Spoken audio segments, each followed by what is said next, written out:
Bem, boa tarde a todo mundo, boa noite, bom dia, dependendo do horário, né, que vocês vão estar assistindo.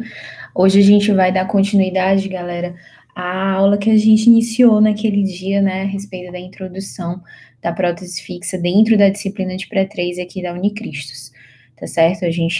Eu vou fazer uma breve revisão com vocês a respeito do assunto já ministrado.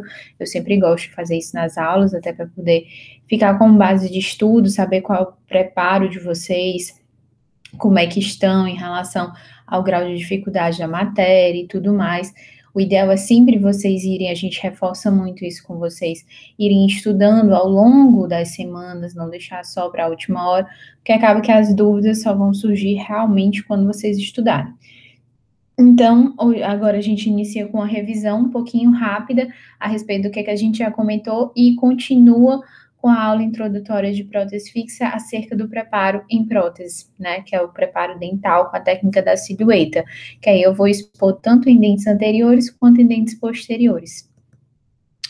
Então, a revisão. A gente tem, que a gente comentou, né, a respeito das próteses, que são aparelhos que a gente utiliza, né, são dispositivos que a gente utiliza para substituir elementos perdidos, elementos eles dentários, né.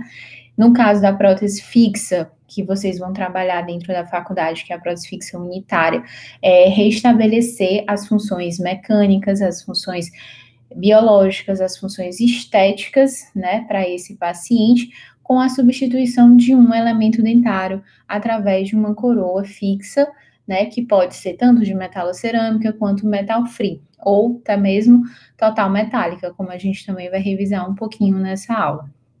E dentre os princípios para a confecção de um preparo, que é o que vai receber a tua coroa, ele tem certos princípios, como a gente conversou, que são necessários para que existam, né, frente a esse remanescente dentário, frente a esse preparo, para que a gente possa, então, realmente conceber o restabelecimento, a reabilitação através de uma coroa fixa.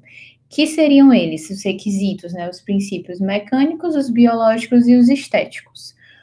Os princípios mecânicos, como eu já tinha comentado na aula passada, eu acredito que sejam os mais complicados, assim, são 4 no total, e são aqueles que não estão na cara, né? Que a gente precisa pensar um pouquinho para poder raciocinar e assim entender o que é que cada um está querendo dizer.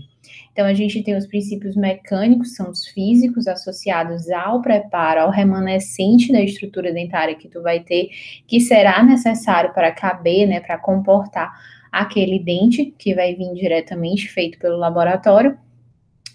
E os biológicos e estéticos. Dentre os mecânicos, a gente tem 4 princípios básicos, que é a retenção, a estabilidade, a rigidez estrutural e a integridade marginal. Então, vamos revisar aqui. A retenção seria o quê? Seria mais ou menos a força, né, a propriedade que o teu preparo tem em não deixar aquele elemento dentário que vai vir externo à estrutura cair ou soltar. É através da resistência friccional, através do contato entre as paredes. Então, na retenção, a gente tem uma força contrária àquela força aplicada para a remoção daquele dente. Então, essa força contrária é o que vai reter o dente, né, que vai ser instalado naquele local. E a retenção, gente, ela é dada normalmente pelas forças verticais, em relação a essa estrutura que vai ser colocada. Na retenção, a gente fala muito sobre paralelismo e convergência entre as paredes axiais, né? Entre as paredes axiais, vestibular, lingual e palatina, que é onde a gente tem o formato do final do dente. Então, quando a gente tem dentes, por exemplo, muito curtos, e a gente precisa de uma estrutura para poder comportar aquela coroa, para poder se associar àquela coroa, a gente normalmente utiliza alguns mecanismos para melhorar a retenção daquele dente, já que dentes muito curtos, pequenos, a gente vai ter uma retenção diminuída, né? Associa-se a isso. Então, a gente pode pensar em fazer um preparo subgengival, o que não é preconizado na grande maioria dos casos, mas em casos de coroas curtas, a gente pensa justamente para alongar um pouco esse dente. E eu alongando um pouco esse dente, eu ganho estrutura, eu ganho parede, onde a minha coroa, ela vai, né, passar, vai friccionar, vai ficar em contato Quanto maior a quantidade de parede em contato com aquela coroa que vai ser recebida, maior a minha retenção. E aí também a gente pensa em dentes curtos na questão do paralelismo. Eu mostrei o gráfico para vocês. Quanto mais paralelo às paredes do preparo, maior a retenção. Se você tem dentes muito longos, como um canino, a gente não vai querer dentes tão retentivos, já que é um dente muito longo. E aí a gente não pode fazer um paralelismo muito grande, porque vai acabar retendo demais. Então, nesses dentes, a gente acaba fazendo uma conicidade maior, certo? Essas são as exceções, dentes curtos ou dentes muito longos. Dentes em proporções adequadas, a gente realiza um paralelismo com uma certa convergência. Então, é como se você arredondasse a extremidade do teu preparo em cerca de 6 graus, que é o preconizado para a maioria das coroas. Então, isso seria a retenção. A estabilidade é muito próximo do princípio da retenção.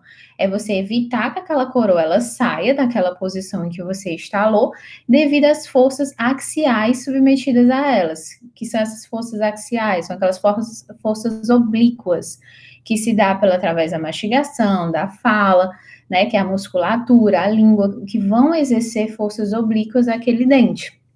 Então, vocês têm uma propriedade dada pelo preparo que vocês vão confeccionar na boca do paciente, que vão evitar que aquela coroa ela fique se deslocando, fazendo movimentos como o movimento de báscula, né, como se fosse um movimento de gangorra.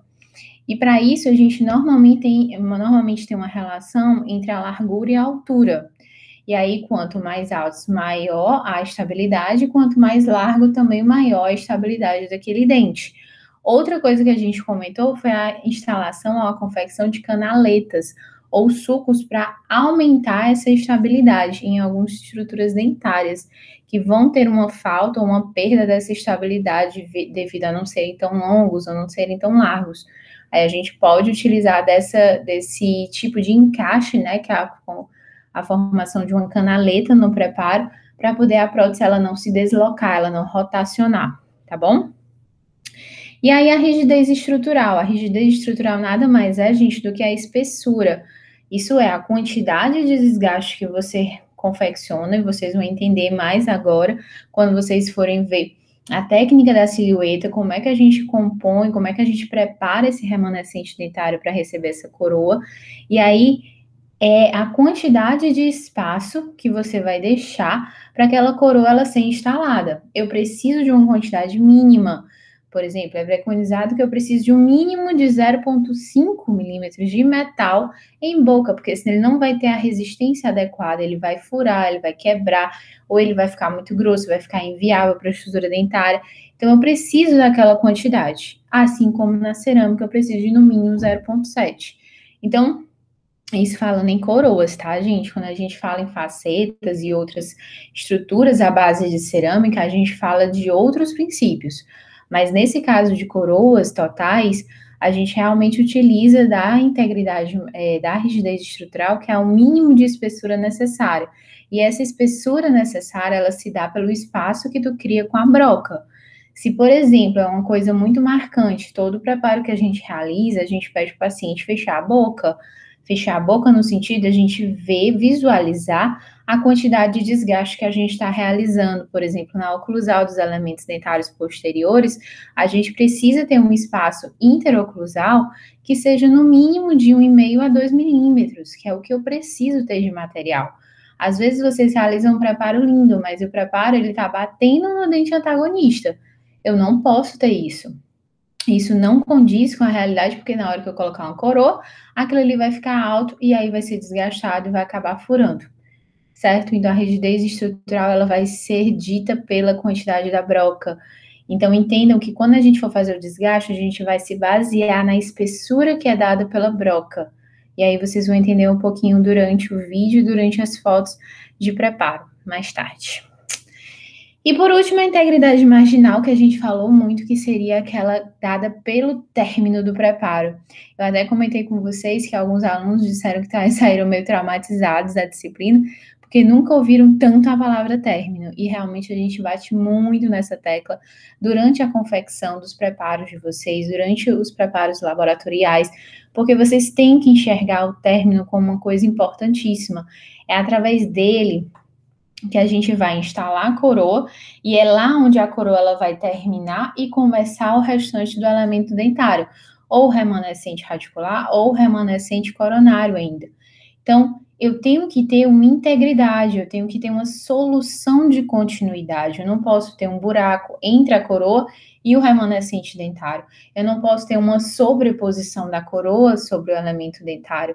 Então, eu tenho que ter uma continuidade entre esses dois elementos, que é dado pelo término, certo? E aí a gente viu alguns tipos de términos que a gente comentou, e os mais utilizados, como a gente até vai repetir, que seriam o chanfro, né, que parece uma semisfera, mas ela não é circular e não possui ângulos vivos, né, que é o preconizado em todo tipo de preparo dentro de boca, e o ombro arredondado, que é também o que a gente mais utiliza. Ele é mais em 90 graus, só que o ângulo de 90 graus ele não é agudo, ele é arredondado, justamente para evitar pontas, certo?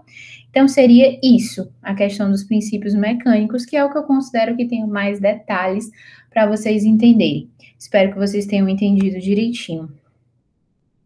E aí, gente, há os requisitos biológicos, né? Que, assim, como eu falei para vocês, é uma coisa meio que intrínseca da gente, a gente pensar o que, que tem de biologia associada a um elemento dentário, a um remanescente, a algo que eu vou confeccionar. O que, que eu tenho que levar de importante dentro desses princípios biológicos? Seria o que é vivo, né? Os tecidos vivos dentro de boca que vão estar associados ou não à confecção de uma coroa, de uma restauração indireta. E aí a gente tem o órgão pulpar, que é um tecido vivo, né? Que é responsável por toda essa sensibilidade dentária, e os tecidos periodontais. Tecidos periodontais, tanto de proteção quanto de sustentação. Então, são eles que eu tenho que visualizar, tenho que dar importância, tenho que me atentar em casos, por exemplo, de preparo em dentes vitais. Eu tenho que utilizar todo um cuidado durante o preparo para não causar uma irritação na polpa. Se eu causar uma irritação na polpa que seja irreversível, eu vou acabar lesionando esse dente e acabar tendo que matar esse dente sem necessidade. Então, a gente tem sempre essa preocupação. Assim como os tecidos periodontais, que é importantíssimo durante a reabilitação protética, né? Principalmente uma coroa unitária, facetas, onde a gente precisa da estética vermelha associada à estética branca. Então, tem que se ter esse cuidado para não invadir os tecidos periodontais, não perder sustentação, não causar recessões, não causar acúmulo de alimento que possam causar hiperplasias ou outros danos a esses tecidos. Então, sempre pensar nessa parte biológica. E os requisitos estéticos que a gente também comentou, que não seriam nada mais, nada menos do que você saber, né, a questão, se voltar para a questão estética daquele elemento. Eu estou substituindo algo que é muito visível, né, é o cartão, né, de muitas pessoas, que é o sorriso. Então, se eu estou substituindo 1, 2, 3, sei lá, a boca inteira, eu tenho que ter princípios associados àquela estética. Princípio de sorriso, perfil de emergência, perfil gengival, recessões, sorriso, linha do lábio, espessura do material, cor do material, o material, se possível, não ser aquele material que o pessoal gosta de usar, às vezes, desculpem, que é de uma cor só, sabe? Assim, a porcelana hoje em dia você consegue maquiar, consegue estratificar, você dá um mimetismo maior àquela estrutura protética, e aí você consegue deixar ela mais similar, mais parecida com o elemento dentário daquele paciente. Então, se a gente sempre pudesse voltar para esses requisitos, a gente vai estar, sim, realizando o princípio estético básico.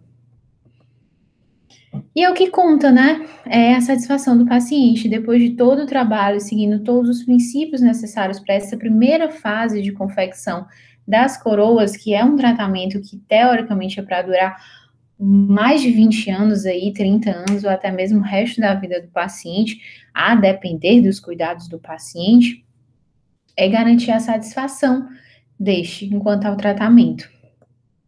E aí os tipos de próteses que a gente vai ter, só para revisar com vocês um pouco, a gente conversou na aula passada a respeito dos dois tipos principais de coroas que a gente vai ter e vai poder instalar, tanto na faculdade quanto no dia a dia clínico. a gente tem as metalocerâmicas e a metal free. Metalocerâmica, como o próprio nome já diz, né, é o metal mais a cerâmica. Então, é essa coroa onde a gente nota o interior escurecido, justamente porque essa parte interna dele é composta de um metal, uma liga de cobalto cromo, níquel cromo, a depender do material sendo utilizado. E a metal free, do inglês, né, como se tivesse uma liberdade de metal naquela região, que nessa coroa eu não utilizo ligas metálicas, e sim cerâmicas, cerâmica pura, de zircônia, para ser essa infraestrutura. Tanto é que vocês notam que a parte interna dessa coroa ela é até mais clara, mais opaca, enquanto a parte externa ela realmente tem toda aquela maquiagem, aquele brilho, né, necessário para poder mimetizar, simular a estrutura dentária em boca. Mas ela é livre de metais, ela é somente porcelana. E dentre as coroas, gente, a gente tem dois tipos básicos, né? Que aí são as coroas totais, onde a gente tem o desgaste de todo aquele elemento dentário, a perda de todo o remanescente dentário e a instalação de uma coroa na sua totalidade, substituindo o dente como um todo, que aí a gente tem a total metálica. Eu disse para vocês até a total metálica ela não é muito utilizada ultimamente, sabe? Alguns planos de saúde eles só conferem um subsídio, só é rentável para eles esse tipo de coroa. Então, para alguns pacientes, frente à necessidade da coroa e à não possibilidade de pagar um tratamento no particular, às vezes eles realizam esse tipo de tratamento de total metálica, mas hoje em dia é muito raro um paciente optar por esse tratamento por livre e espontânea vontade, né, que seria uma coroa toda de metal. E aí tem a metalocerâmica, como eu mostrei para vocês, e a total cerâmica, ou metal free. Esses são os tipos de coroas totais. As coroas parciais, gente, a gente tem normalmente só a base de cerâmica, ou em algumas vezes a gente realizamos essas restaurações indiretas também com resinas, né? E a gente cimenta em boca. Que aí alguns de vocês até talvez já tenham alguns planejamentos aí no futuro associados a isso dos tratamentos dos pacientes que vocês já pegaram em Clínica 2. E aí, das parciais, a gente tem pedaços do dente que vão ser restabelecidos, reabilitados. E aí pode ser inlay, como a gente vai ver que é só dentro do sulco, né? Sem acometer as cúspides daqueles dentes posteriores. Onlay é quando acomete a cúspide parcialmente. Overlay é quando a gente acomete as cúspides de forma total, mas não na sua totalidade do elemento dentário, porque senão seria uma coroa total. Vocês vão ver fotos que vão explicar até melhor. E as outras parciais mais conhecidas, assim, que são aquelas que vocês se encantam mais, muitas vezes, que são as facetas laminadas, que hoje em dia, né, todo artista tem, muita gente está utilizando para poder pular certas etapas e partir para um tratamento meio que já invasivo, em alguns casos, mais reabilitador. Existem diagnósticos e existem prescrições desse tipo de tratamento adequadas. Então, não achem que todo caso é um caso de faceto ou laminado. E aí, a gente vai começar, tá? Propriamente dita, a aula de hoje, onde a gente vai falar, gente, um pouquinho a respeito dos preparos para receber essas coroas metal cerâmica, metal free, qual coroa que a gente vai instalar. Independente da coroa, a gente tem princípios que vão ser relacionados a esse preparo, desse remanescente que vai receber essa estrutura. Para isso, a gente usa muito a técnica da silhueta, tá? Se vocês prestarem atenção nessa imagem, o que a gente precisa? A técnica da silhueta, ela vai ser codependente de brocas essas específicas que vão nos dar uma determinada quantidade de desgaste, que vão nos orientar por esse desgaste e que no final já vão nos dar uma estrutura que vai receber aquela coroa de acordo com os princípios que a gente estudou preconizados. Então, a gente necessita dessas brocas, e aí a gente tem exemplos, né, de cima para baixo, que seria a 1014, que é a esférica, a 3216, que é a abaixo das 1014, que se vocês notarem a ponta dela, ela tem esse formato já de chanfro associado. Aí a gente tem uma 2200, uma 3300, que é uma mais fininha, para quebrar ponto de contato. E tem, por último, a 4138, onde a gente tem a ponta dela já formando o término de ombro arredondado. Então, isso já vem na broca, vocês não precisam se preocupar, vocês precisam se preocupar na quantidade e formato desse desgaste. E aí, isso é preconizado através da técnica da silhueta. O que é essa silhueta? Silhueta, né, vindo assim dessa palavra que vocês já devem conhecer, é como se fosse um contorno, né, uma silhueta daquela pessoa, daquele preparo. Então, vocês notam que o dente que está na foto, ele está preparado, esse primeiro dente, e o de trás ele não está. Então, ele se baseia no formato do dente original para poder realizar o preparo. Então, a gente tem que visualizar. Por exemplo, um dente anterior, ele não é um dente reto na vestibular. Se vocês prestarem atenção, e vocês devem ter estudado na anatomia dental, ele tem inclinações. Ele tem como se fosse um abaulamento na vestibular, justamente para ele não ser uma coisa plana, reta, né? Não é um tobogã. Então, ele tem cerca de 2 inclinações nessa vestibular, e a gente precisa simular essas 2 inclinações. Assim como as paredes, elas têm uma certa inclinação. A oclusal, eu preciso simular como se fossem mini cúspides nesse dente posterior para poder ter espaço adequado para aquele material, sem deixar ele quadrado, sem deixar ele com excesso de espaço ou falta de espaço para a obtenção da coroa no final. Então, a silhueta é isso, é a gente se basear na estrutura dentária, com aquelas inclinações, princípios, tamanho, formato, e diminuir, fazer um mini dente naquele formato, naquela estrutura, naqueles princípios, certo?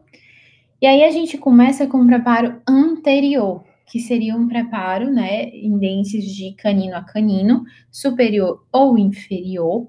Aí a gente vai utilizar da técnica da silhueta, vai ter um passo a passo, uma orientação para vocês se basearem.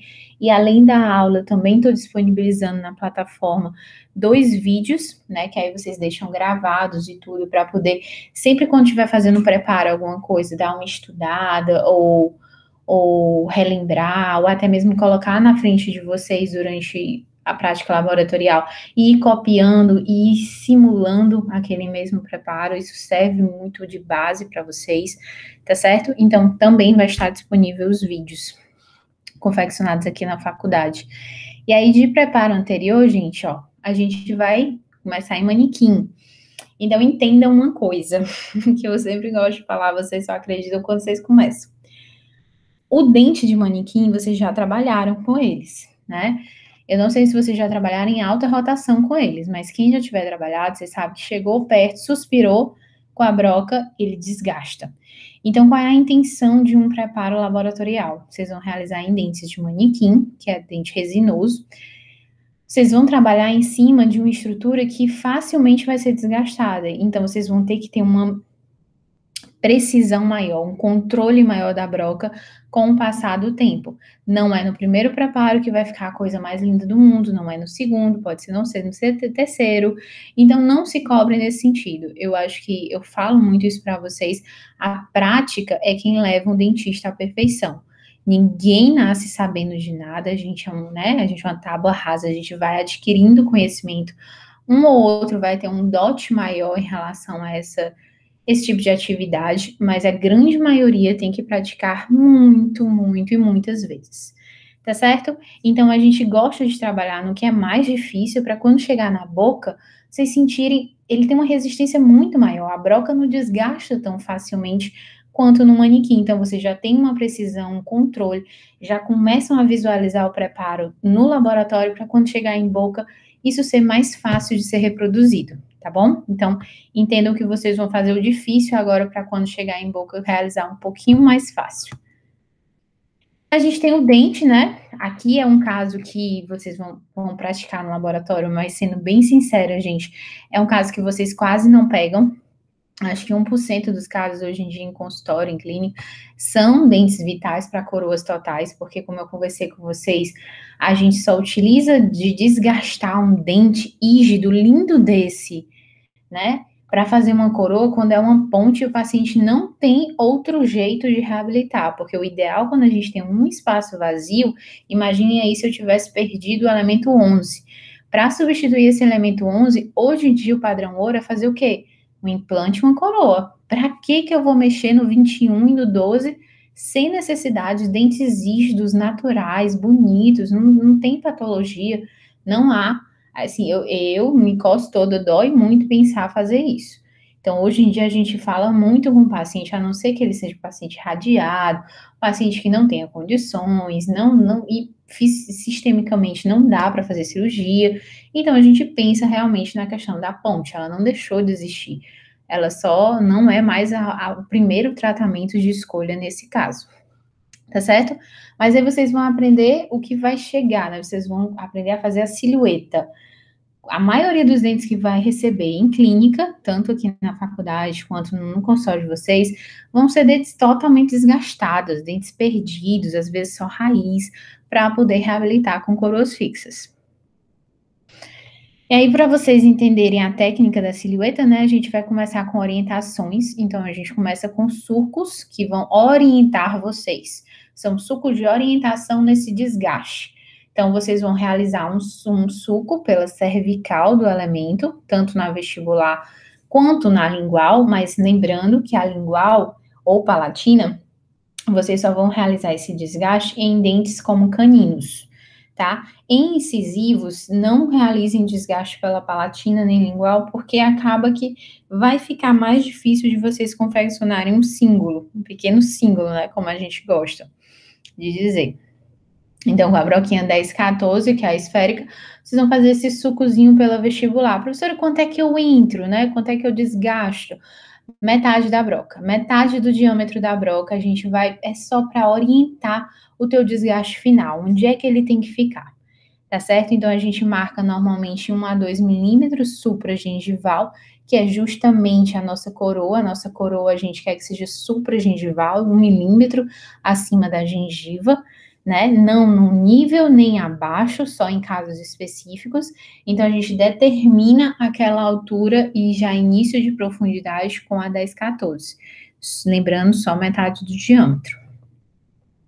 E aí a gente começa pelos sucos de orientação, que também vão acontecer com outros tipos de broca, que aí vai ser, por exemplo, a 3216, onde a gente vai utilizar pela vestibular e também palatina e lingual.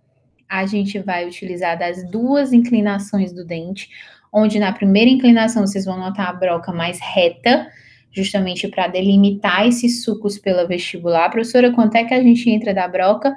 Metade do diâmetro, certo? Então, só metade da broca que vocês entram para demarcar esses sucos pela vestibular. E a segunda inclinação, ó, já estou fazendo a segunda inclinação já para simular como é que o preparo final vai ficar. Então, a primeira você deixa bem reto a cervical do dente, e a segunda, do meio para a incisal, você inclina um pouco essa broca, justamente para dar essa inclinação existente nos elementos anteriores. E aqui está, certo? Em um incisivo central, gente, eu gosto de fazer 3 sulcos, às vezes, de orientação.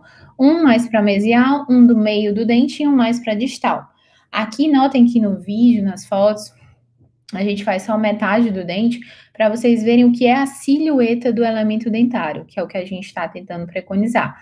Mas, na prática, vocês podem fazer os 3 sulcos de orientação para fazer o dente como um todo. Em dentes laterais, ou incisivos inferiores, não tem espaço para fazer 3 sulcos. Eu faço 2, eu faço 1.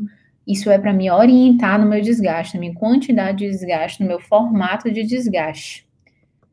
E aí a gente também realiza esse mesmo suco pela palatino-lingual, certo?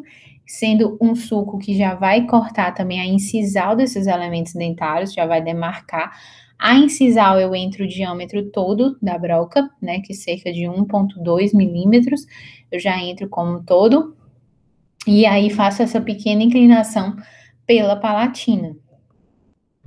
Entenderam? Fica assim, eu entrei na incisal, desgastei a incisal, onde eu fiz os sucos de orientação, e pela palatina eu só fiz uma inclinação para poder demarcar aquele meu futuro desgaste. ok? Aqui, suco de orientação pela palatina. Não precisa desgastar a palatina inteira, porque senão você vai deixar um preparo muito fino, muito pouco retentivo. Então, pensar sempre no mínimo de desgaste. Isso vai te orientar ao desgaste final. Então, você ainda vai realizar realmente o desgaste. Isso aqui é só para orientar vocês.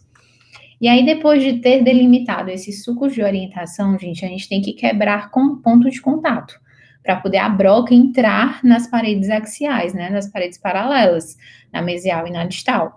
A minha 3216 tem 1,2 milímetros de diâmetro, ele não entra nessa estrutura se você não quebrar, salvando o dente adjacente de ser desgastado devido a algum trauma, algum erro durante o preparo.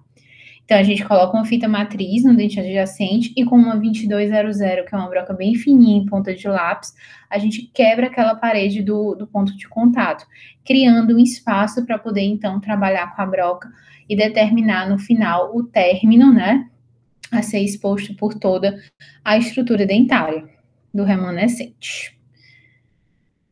Ó, quebrei, criei um espaço. Ah, professora, eu vou fazer sempre isso? Só quando você tiver ponto de contato. Se, por exemplo, você está fazendo uma coroa no 21, ele não tem o 11, ele não tem o 22, você não precisa quebrar o ponto de contato, porque não tem.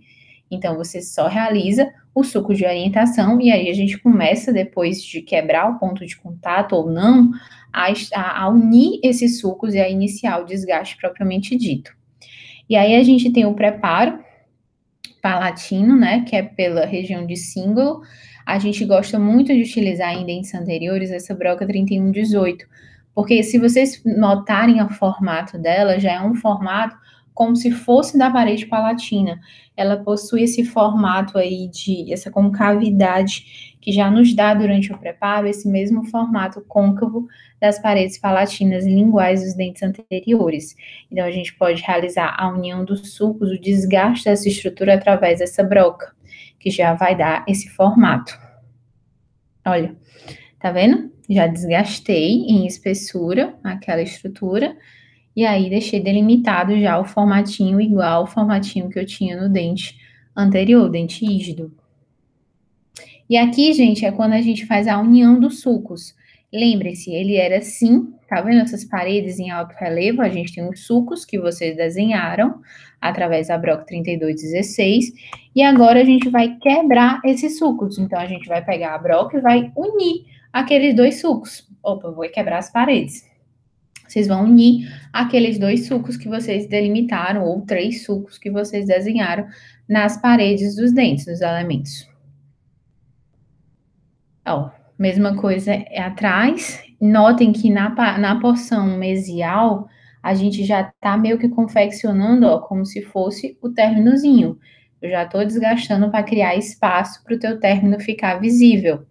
Então, a gente tem essa inclinação e isso, ó, por isso que a gente faz nas fotos durante a demonstração, às vezes só metade do dente, para mostrar para vocês que o que é que a técnica preconiza? Uma silhueta, um contorno idêntico ao que era o contorno original. É como se fosse uma sombra, uma pequena sombra.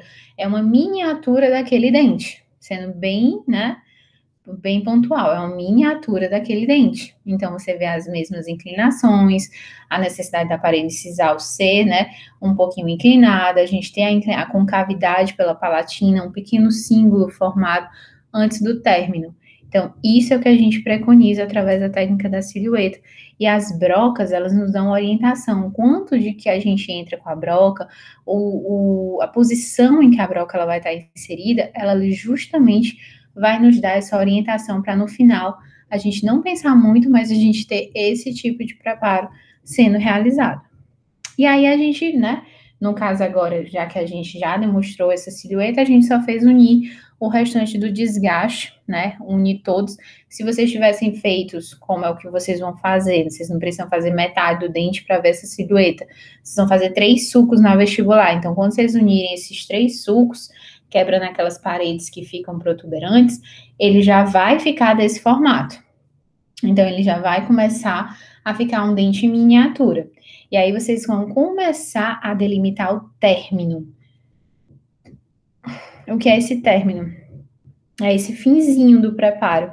essa estrutura bem rente praticamente à gengiva, mas que no caso a gente deixou, né, 1 milímetro acima dela, porque o preconizado está sempre supra, ok? Então, ó, a gente vai delimitando. Professora, quanto é que eu desgasto? Você vai desgastar a espessura dessa broca. Essa broca, ela tem 1,2, então é mais ou menos ela ou um pouquinho mais que ela que você vai desgastar. Então, entre a gengiva do teu manequim e o teu remanescente dentário, a broca tem que entrar livremente.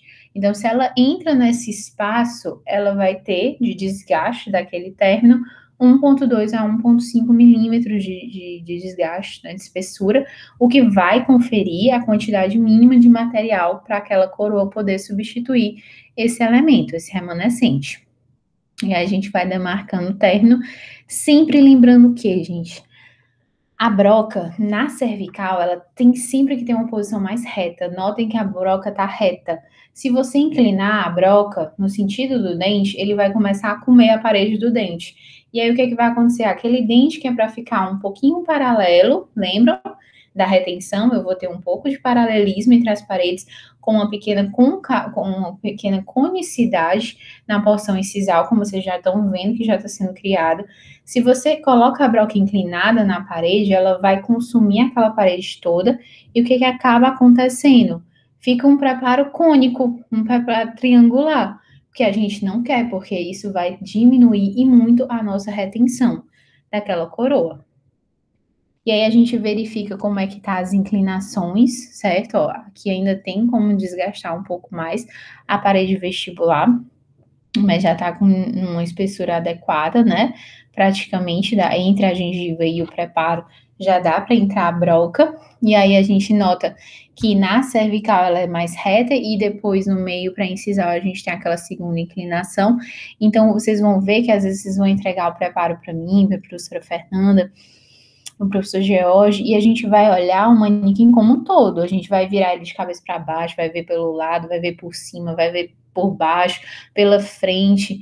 A gente vai olhar em toda a estrutura para saber se está tendo a mesma, vamos dizer assim, a mesma curvatura dos demais. A gente tem essas inclinações, a gente tem esse paralelismo, a gente por trás está ok, tamanho está ok. Então, tudo isso é levado em consideração na hora da confecção do preparo. E a gente está delimitando agora em fase final, né? O término, que é com a broca, no caso aqui foi a 3216, a broca de escolha, que é o chanfro. Então, ele já te dá aquele formatozinho que a gente comentou de chanfro nessa região. Então, a gente vai determinando, delimitando todo aquele término da estrutura dentária.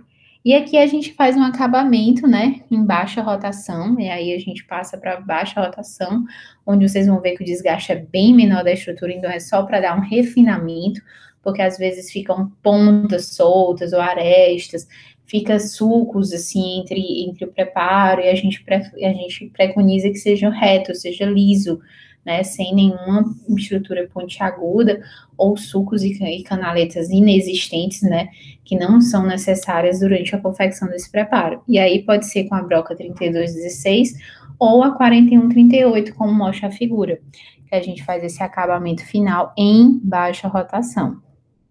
E aí o preparo propriamente dito, notem o que? Eu tenho um mini dente, certo?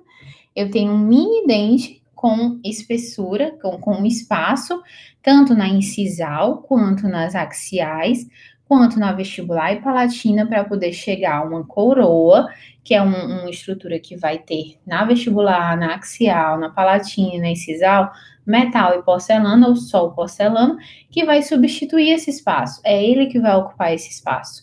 Então, eu preciso criar esse espaço em todas essas estruturas.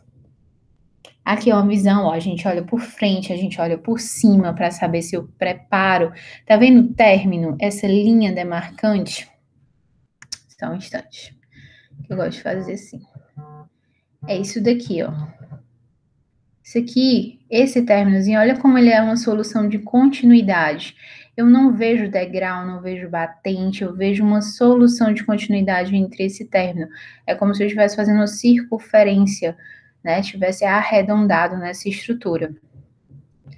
Então, tudo isso a gente leva em consideração. Se o término ele está bem exposto, se ele tem uma espessura adequada, e mais uma vez a espessura, você colocar a broca e ela ficar entre a gengiva e o remanescente dentário, ela entrar livremente, então ela tem um espaço adequado. Eu tenho um mini cíngulo formado, assim como na estrutura dentária anterior, né, estrutura dentária remanescente. A gente tem uma inclinação na palatina, a gente tem uma solução de continuidade na curvatura do elemento. Por cima, a gente tem uma visão, olha como o término está bem definido, bem solução, assim, bem contínuo, tá? Então, é isso que a gente preconiza, é esse tipo de preparo. É literalmente um mini dente, como vocês veem, né, com toda a estrutura, com todas as características, e a gente nota esse pequeno paralelismo, ó, aqui a gente tem um paralelismo com uma leve convergência lá no meio para incisal da estrutura dentária.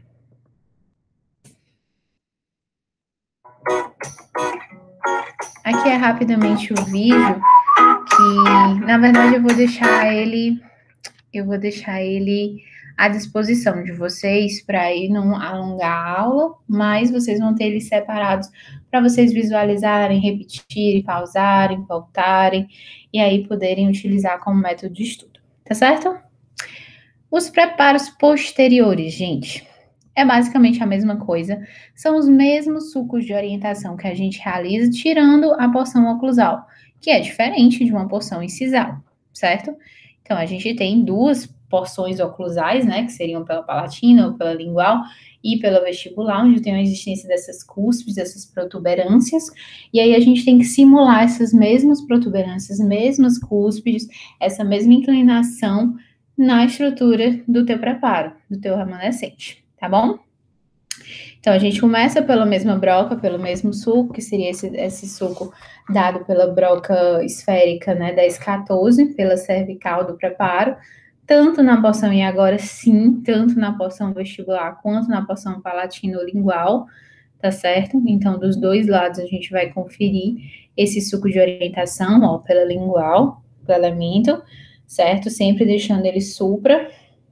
Não precisa deixar na metade do dente, não, tá, galera? E aí a gente começa o suco de orientação pela vestibular. Lembrando que molares a gente também tem duas inclinações, notem, né? É uma coisa que eu peço muito para vocês. Imaginem um dente flutuando na cabeça de vocês. Olhem todas as características daquele dente. Vocês vão ter que simular, tanto para um preparo, quanto vocês começando o provisório, vocês vão ter que esculpir um dente completo. E essa escultura, ela requer que vocês tenham conhecimento da anatomia, dos princípios daquele dente. Então, é sempre bom imaginar, achar que está desenhando aquela estrutura. Então, vocês notam aí que os molares, eles têm cerca de duas inclinações ou mais, dependendo do dente. Então, broca reta na cervical, né, para determinar esse primeiro suco, e a broca inclinada na porção médio para a oclusal do dente, justamente para ter essa segunda inclinação da estrutura das paredes vestibulares palatina e lingual, certo? Ó, inclinação da broca. Desgaste agora oclusal, que aí é o diferente, né? Na incisal a gente só introduz a broca no seu diâmetro completo. Aqui a gente vai precisar fazer esse V na broca, né? A gente tem que vir pela aresta ativa da tua cúspide de trabalho e a aresta de balanceio, né? A aresta não ativa, não trabalho, e fazer essa mesma inclinação. A gente tem que simular um mini dente molar. Então, eu tenho que ter esse mesmo formato meio que triangular das cúspides. Então, você vai ter essas duas inclinações das duas cúspides existentes, vestibular ou palatina. Então, a gente vem com a broca, ó, a gente inclina pela oclusal, a primeira pela vestibular, então a gente faz essa inclinação para dentro, ó. No caso, gente, mais uma vez, a gente está realizando aqui a composição de fotos essas que a gente faz metade do dente, justamente para mostrar para vocês a silhueta, como é que o preparo fica em relação ao dente rígido.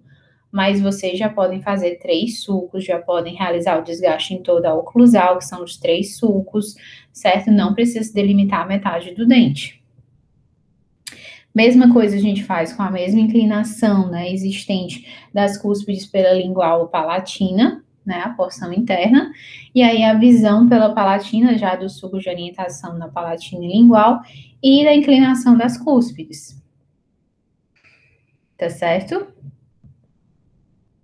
Notem o paralelismo e as curvaturas, inclinações, e aí a gente faz o quê? Depois dessa parte de todos os sulcos de orientação sendo realizados, qual é a parte que a gente vai preconizar? No caso dessas estruturas, eu tenho ponto de contato, então eu preciso quebrar o ponto de contato com a broca, a mesma broca, 2200, tá? Bota a fita matriz no dente adjacente, quebra esse ponto de contato, esse remanescente, e aí a gente quebrando esse ponto de contato, a gente vai ter espaço para a broca passar, e assim começar a desenhar o teu preparo. Depois de quebrar o ponto de contato, eu faço a união desses sulcos, né, que é quebrar aquelas paredes existentes, eu vou unir todos esses sulcos que eu fiz, e aí eu vou começar a delimitar meu término e o formato do meu dente. Normalmente, um dente posterior, vocês até têm uma maior facilidade, eu acredito, né, e para mim sempre foi mais fácil um pouco do que o dente anterior, porque tem mais estrutura, eu acho que o desgaste é mais fácil, quando você vê mais dente, você fica com menos medo de desgastar e acabar perdendo toda aquela estrutura, tá certo? Então, normalmente vocês têm mais facilidade nesse tipo de preparo. Então, aqui a gente tem a união dos sulcos, ó, notem que o término, ele ainda não tá feito. O término, ele tá bem fininho, aquela porção, né, aquele degrauzinho final do dente, ele ainda tá fino na palatina e na vestibular. Então, a gente ainda precisa aprofundar um pouquinho mais, delimitar, desgastar um pouco mais para poder ele ficar mais visível naquela espessura de todo o diâmetro da broca. Isso daqui é só para já dar um semi-formato. Os sulcos de orientação, eles servem para isso, para orientar você no desgaste final. Então, você só vai tirar em quantidade quando você tiver já unido os sulcos de orientação e aí você começa a definir término. Até lá, você vai se basear em forma, em inclinação, em angulação, entre a metade da broca para poder sempre ter aquele conforto, aquela segurança de não estar desgastando a mais. Se você desgastar mais, aí só restaurando aquela estrutura para a gente poder pensar em novamente no preparo. Então, sempre pensar ficar com esse receio. O ideal é desgastar menos para poder depois, no final, desenhar como um todo.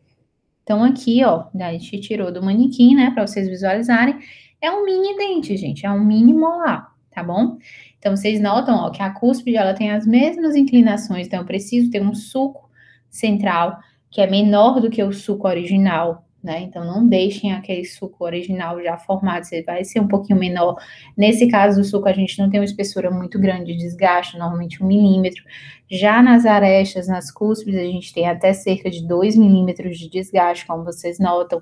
Então, isso vai variar, né, de acordo com a espessura do material e o local do desgaste, mas notem que a cúspide, ela serve o mesmo formato da cúspide do dente original. E aí, nas paredes, tanto a palatina como a lingual, ela tem uma certa inclinação, e a inclinação mais acentuada pela parede vestibular tem realmente essa inclinação, né? Essas duas inclinações. Vejo que encontrei. E da... Opa, desculpa, gente. Da cervical e do meio para a oclusal do dente. O aspecto final, depois que você une todos os sulcos, e lembrando que vocês, em prática, vão fazer 3 sulcos, vão já unir todos os sulcos, já vai ter esse aspecto final, ao invés de metade do dente, como a gente gosta de elucidar em aula, tá certo? Então, vocês depois vão fazer um acabamento final com a broca 41, 38 ou a 32, 16 em baixa rotação. E o mais importante quando a gente trata em dentes posteriores, o que é? Eu ter o espaço dado pelo todo o meu término, né, que é essa porção que vocês visualizam de dente, como se fosse um degrau, certo? Então, tudo isso é o espaço que eu tenho para vir o metal e a porcelana, mas uma coisa que os dentes anteriores, às vezes, não tem tanto é esse espaço. a necessidade desse espaço mínimo entre os dentes posteriores, que é o espaço interoclusal, já que os dentes anteriores, eles não são, né, preconizados para se tocarem, já os dentes posteriores, eles têm que se tocar. Então, eu tenho que criar um espaço para poder vir o material de cerâmica e metal e poder tocar um dente antagonista. Então, eu preciso pedir para o paciente fechar a boca e saber se eu tenho a quantidade de 1,5 a 2 milímetros adequado entre o dente antagonista e o preparo, para poder, então, vir a substituição, né, em metal e porcelana. Ok? Então, basicamente, esse é o outro vídeo, né, que normalmente em aula eu passo para vocês, mas eu acredito que aqui ficaria um pouco, né, batido, já que vocês já vão ter esses vídeos associados a essa aula também gravada. E aí, as características que a gente tem basicamente entre metalocerâmicas e cerâmicas, que seriam, em metalocerâmicas, a gente tem uma alta resistência associada a essas estruturas, né, que antigamente eram as principais utilizadas. Hoje em dia, com o grau de avanço da tecnologia da cerâmica, a gente não tem mais essa diferença toda, tá bom?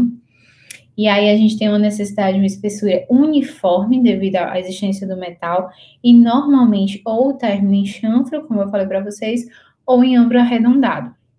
O chanfro é dado pela 3216 e o ombro arredondado pela 4138. Então, vocês não precisam se preocupar com isso, é só delimitar a ponta da broca, né, ativa na estrutura dentária, para compor esse término.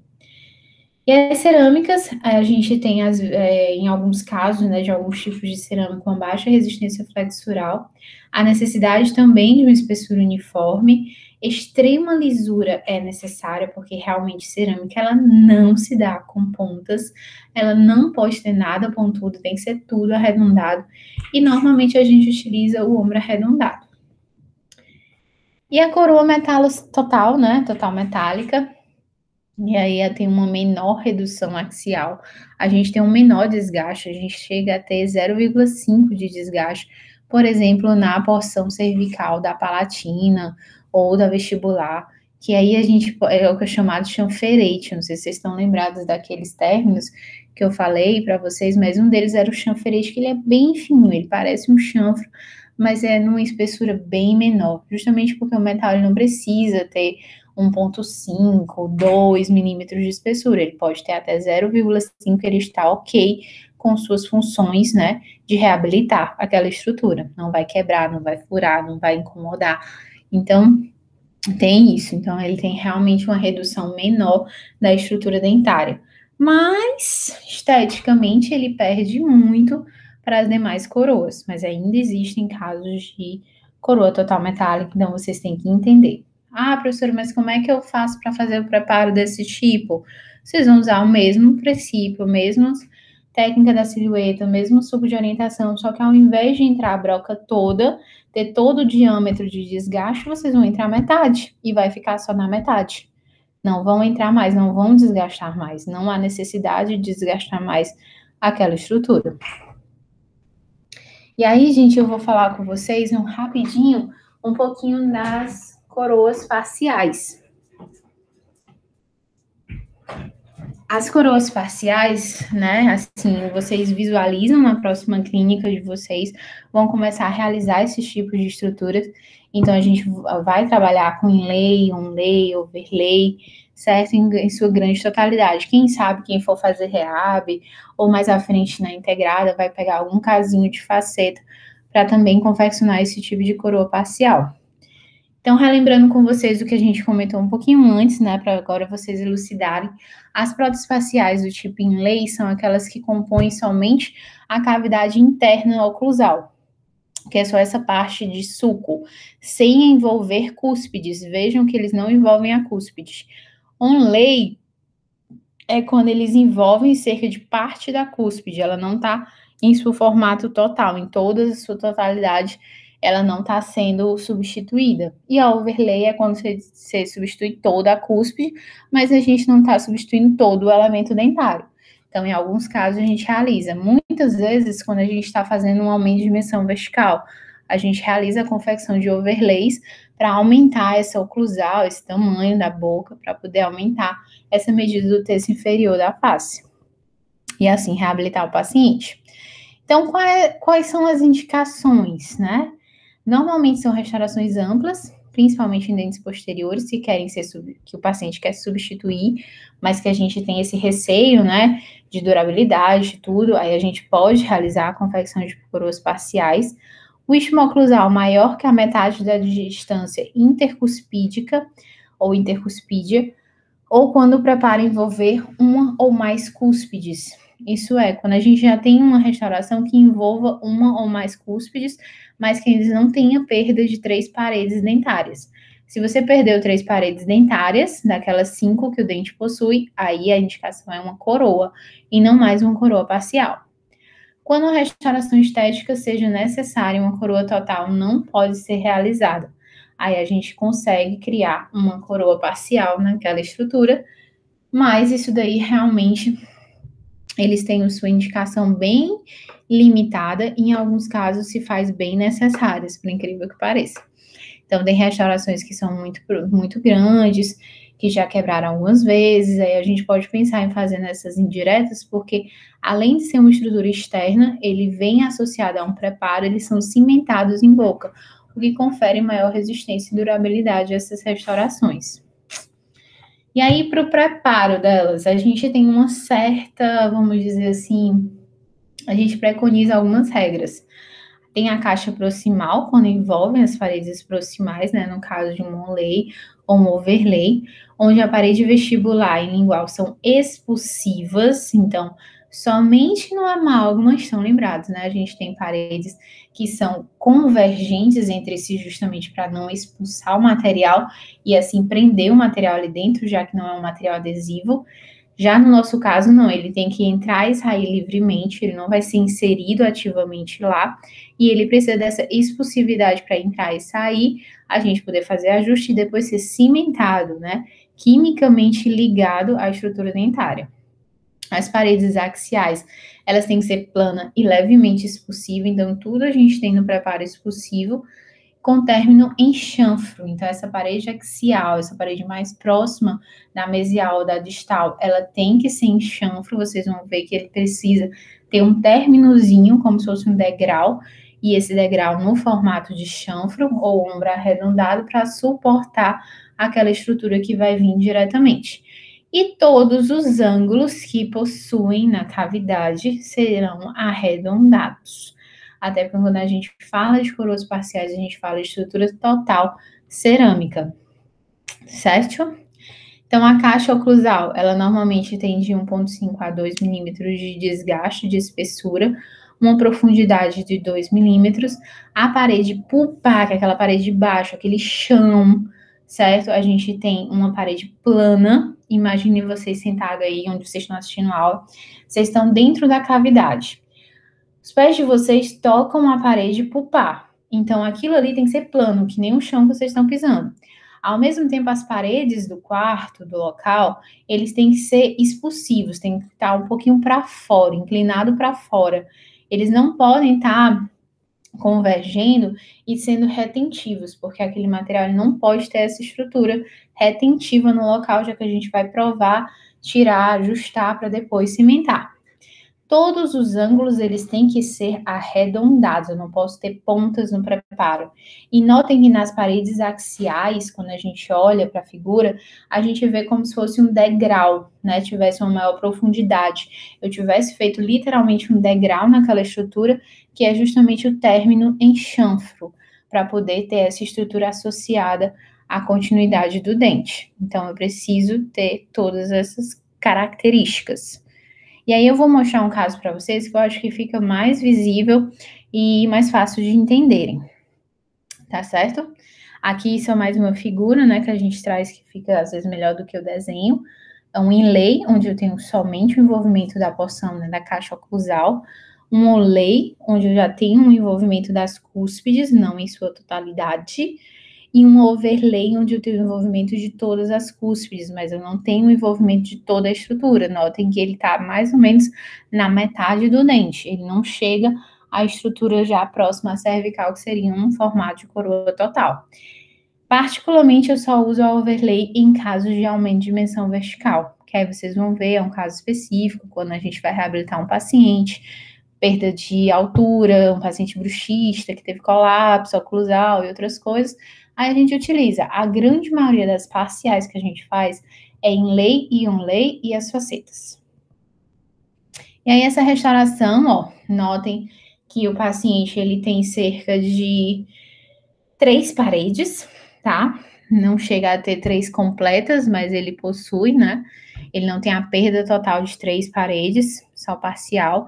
Então, ainda pode ser um caso que a gente pode, né, chegar a falar, ó, se você tiver interesse, não tiver condições de fazer uma coroa, a gente pode realizar uma parcial aqui em posição. A gente vai utilizar as brocas, e aí a broca que vai ser nova para vocês vai ser essa da direita, certo? A terceira da direita para a esquerda. Desculpa, gente. Essa daqui, ó. Essa daqui que vocês também vão ver muito nos preparos de nicho, quando vocês chegarem na pré-4, que é a 31. Então, ela já vai ter a ponta dela formato reto e as paredes em formato expulsivo. Então, quando você introduzir ela dentro da cavidade, ela já vai te dar o desenho que a gente estava conversando. Parede pulpar plana, paredes vestibular e palatino-lingual expulsivas. E aí, depois a gente arredonda tudo e compõe o término em chanfro com 32,16. Tá aí ela, ó, em posição na cavidade. Quando eu tiro toda aquela restauração, né, eu rebaixo, dependendo do material, se ele não tiver infiltrado, eu só rebaixo aquela restauração, desenhando essa conformação para receber a coroa parcial, onde a parede pulpar vai ser plana, as paredes vestibular e palatina, já vejam, elas são um pouco expulsivas, não precisa fazer um tobogã, é só um pouco expulsiva, justamente para o material não ter resistência, retenção naquele local. Eu quebro o ponto de contato, que nesse caso precisa, né? Eu preciso quebrar aquele ponto de contato para poder o contato ser feito pela restauração indireta. Tá vendo? Aí eu faço degrau esse que vai ter o chanfro, então esse términozinho todo da estrutura, tanto na vestibular quanto nas axiais e na palatina, ó, eu realizo em formato de chanfro 432,16. Então, esse caso aqui, gente, muitas vezes eu recomendaria já uma coroa, mas às vezes pela falta de condições do paciente, a gente faz uma parcial. E essa parcial pode ser até gratuita para eles, como no caso da faculdade, quando vocês realizam um preparo desse, moldam, pegam um modelo e trabalham com resina em cima desse modelo para depois a gente cimentar a resina em boca. Ela fica muito mais resistente, né? Porque ela perde o fator C de contração, evita a umidade, você consegue desenhar melhor, caracterizar melhor do que em boca, às vezes, naquele tempo corrido da clínica, e fora que a gente cimenta ela em boca, né? Ó, a gente faz um acabamento do término com a 41,38 a 32,16, formando esse ângulo, né, em chanfro em ombro arredondado, molda o paciente naquele preparo. Vixe, professora, então, aí eu mando o paciente para casa assim? Não, você coloca tipo um cotosol, um IRM, alguma coisa muito diferente daquele preparo que você fez, tá? Para na hora que você tiver que tirar, depois que a restauração indireta estiver pronta, ser muito fácil e você não desgastar estrutura dentária, porque se você desgasta a estrutura dentária, você altera esse preparo que você moldou. Então, depois que a gente molda, a gente não pode mais alterar. Então, a gente molda em silicona e vocês vão ver toda a técnica e tudo mais, vocês vão aprender. Vai ter uma aula só sobre moldagem, materiais de moldagem, a gente vai conversar sobre isso. O molde em gesso, né? Aí já é um modelo em gesso, desculpa, já do preparo. E aí a escultura. No caso, essa prótese foi em cerâmica, certo? Ela foi esculpida e produzida em cerâmica. A gente também pode realizar essa escultura polimento, acabamento e formato em resina e depois cimentar em boca. Então, aqui uma visão, né? Aí tem todo um protocolo também de cimentação que vocês vão aprender, onde na peça de cerâmica a gente faz um ataque, né? Um preparo com ácido fluorídrico para ele ficar com aumento de superfície, né? E reter mais a estrutura do cimento. Aí a gente vai poder fazer no caso, o ataque da estrutura do remanescente, o composto de silano, que é um agente de união que vocês vão ouvir muito falar quando vocês estiverem na cimentação. Então a gente bota, como ela fica, né, ressecada. Aí a gente coloca o silano na estrutura, que é literalmente um agente de união, é quem vai unir o cimento à cerâmica. E aí a gente utiliza o cimento resinoso.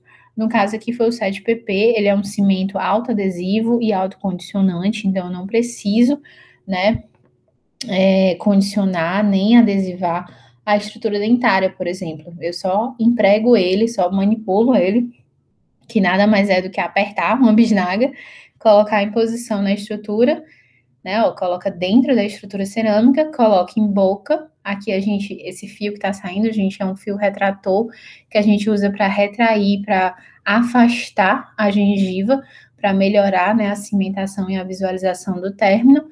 Tira excesso desse material, a gente tira todo o excesso no cimento resinoso antes da polimerização, tá? Cimento resinoso é a base de resina, então a gente vai cimentar polimerizando. E aí, depois de tirar todo o excesso, passar o fio dental, a gente polimeriza e faz algum acabamento final com bisturi ou com broca, tá bom? Nesse caso aqui, gente, a gente instala, antes de cimentar, a gente prova, tá? Então, o paciente chegou na segunda sessão, isso dura 2 sessões, né? A gente faz o preparo e a moldagem em na outra a gente já faz a instalação. Então, a gente vai fazer a prova e a instalação. A gente vai provar aquela estrutura parcial, aquela restauração parcial, ver se está tudo ok, se está bem adaptada, se precisa de algum ajuste, faz ajustes se necessário e depois cimenta como foi visto por vocês. Ok? Então seria isso, basicamente. Alguns, né, referências que eu até fiquei de dar para vocês. Alguns desses livros eu tenho, então qualquer coisa só me lembrem de colocar na plataforma ou no zap de vocês, que a gente tem em PDF, então facilita o estudo. Tudo bem? Então é isso. O Mesomo é muito, muito, muito bom. Adoro o Mesomo. E o Pega Horário, ele é mais um guia.